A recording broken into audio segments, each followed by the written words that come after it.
Hey everybody, it's Lon.TV, and we're taking a look today at the Airmoto. Whenever I see something advertised on Facebook, I always like to pick it up to see if it lives up to the claims. Now, this is a portable air compressor, and what that means is that you can attach it to your car's tires or to a basketball or a soccer ball or something and inflate it without having to plug it into anything. You do, of course, have to charge it every once in a while, but it might be something useful for those of you in need of an inflation tool on the go that is relatively portable. And we're going to take a closer look at this thing and see how it works in just a second, but I do want to let you know, in the interest of full disclosure, that I paid for this with my own funds. All the opinions you're about to hear are my own. No one is paying for this review, nor has anyone reviewed or approved what you're about to see before it was uploaded. So let's get into it now and see what this air compressor is all about. Now, the price point on this comes in at around $80 or so. This is more expensive than some of the lower priced pumps that you can plug into your car's cigarette lighter adapter, for example. But if you're looking for something portable, this might do the trick for you. Now, there's not much to this. You do have a hose here that gets stored inside of the unit. So what you do is take the hose out of the sheath here and screw it into the top of the Airmoto. So you'll want to keep these two pieces together here. And on its own, it's already set up for car tires and motorcycle tires and others that use that standard tire kind of interface, if you will. But they also included a few other things in the box. So you do have something that can fill up those pool toys, you know, the ones you typically have to blow into. You just stick this in that valve and you're good to go. This one here is what's called a Presta adapter, and that will screw onto the top.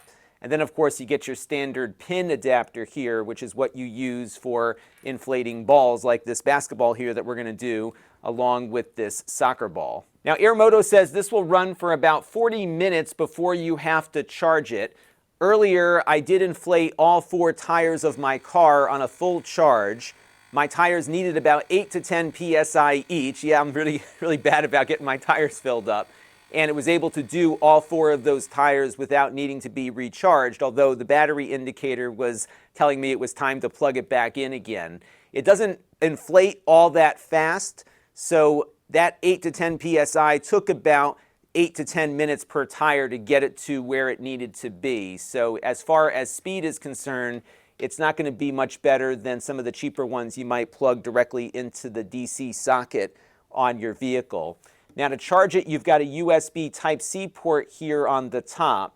Noteworthy, though, is that it doesn't seem to work with some of those advanced USB-C power delivery chargers that you might use with your laptop. So you do need to use it with like a tablet or a phone charger with the standard USB-A port on it, for example. They do give you a USB-A to USB-C cable in the box. But again, when I plugged it into my fancy USB-C charger, it didn't charge it at all. Only the older USB chargers worked on here, which continues my gripes about USB not being the most easy to understand standard out there. Now, you'll notice here there is an interface on the front of the unit. It's very good, actually, about turning itself off when it's not being used to preserve battery life. This is something that you'll probably keep in your glove box, and you'll want it available so they don't let it stay on for too long when it's not being used. Now, right now, I've got it set in car mode, and when I push the lower button here, I can switch between different types of items to inflate. And what it does is it remembers what I had it set to the last time I used that. So, for example, if I go back to the car here, you can see that I had set that to 40 psi, which was the recommended setting for my vehicle. And then if I go over here to the ball icon, you can see that one is set to 7, which is what this basketball wants and what this ball I think will need as well. So it'll remember where you last left off if you are going between different types of things. And to set the target PSI, you just use the plus and minus keys here to lock that number in. Now, above the setting here is a PSI indicator, and this is indicating the amount of air pressure it's currently detecting. Of course, it's 0 right now because I don't have it attached to anything, but you can also measure in bars, in kPa, and in kilograms per centimeters squared, I believe. I mostly use PSI here in the US, but if you are using other measurements, you can switch it here, especially if you have a ball that does it in bars versus PSI. Let me get the pin here attached, and we'll see how it does with this basketball. All right, so I'm just going to moisten up the pin here a little bit, and we'll stick it into the hole here. And what we'll probably see on here is a reading of 2 psi, which is what's currently in the ball. And if I hit the button here, as you can hear, it's pretty noisy. What'll happen is it'll start filling the ball up.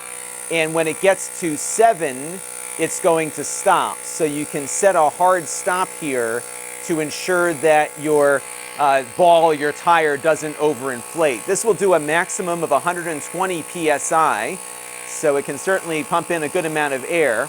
But what'll happen here is that once it gets to 7, it's going to level it off and then stop automatically when it hits the mark. Now, just to give you a sense of inflation speed, I've got a completely deflated mini soccer ball here, and we're going to plug the pin in and fill it up. Now, one thing I wanted to show you is that I've set it now to 9, which is actually 2 psi higher than this ball is rated for. And so I just wanted to show you that once you get to a point where you're comfortable with the amount of inflation, you can turn it off before you hit the number here. So let's let this ball fill up a little bit. You can see how it's all going here. And we're at 3. I think I'm going to stop it around 8. So as it's going here, if you just hit the button here, it will stop. So if you have something kind of running out of control, you don't have to wait for it to hit the mark. You can hit the button and turn it off. Now, my only gripe with this is that the hose is rather short on it. So in the case of inflating a tire, I found that I needed to prop my Airmoto up on some boxes. Otherwise, you have to sit there and hold it the whole time. In this instance, the plug for my tire had rotated to the upper portion of the wheel.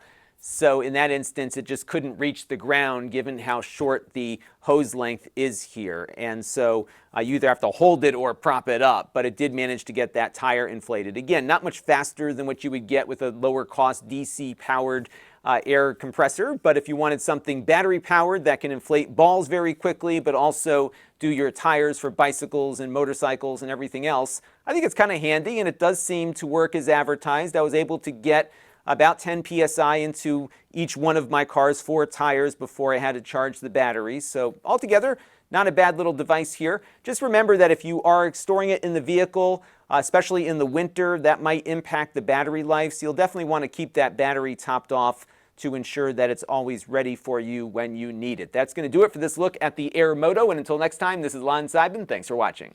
This channel is brought to you by the Lon.TV supporters, including gold level supporters Brian Parker, Chris Allegretta, Hot Sauce and Video Games, Logic KGR, Tom Albrecht, and Amda Brown. If you want to help the channel, you can by contributing as little as $1 a month.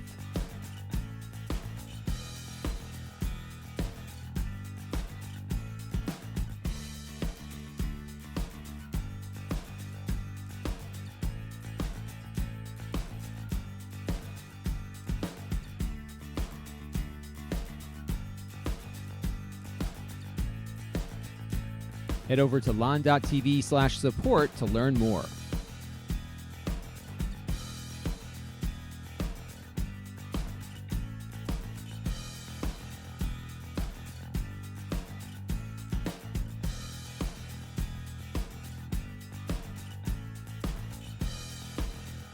And don't forget to subscribe. Visit lon.tv/s.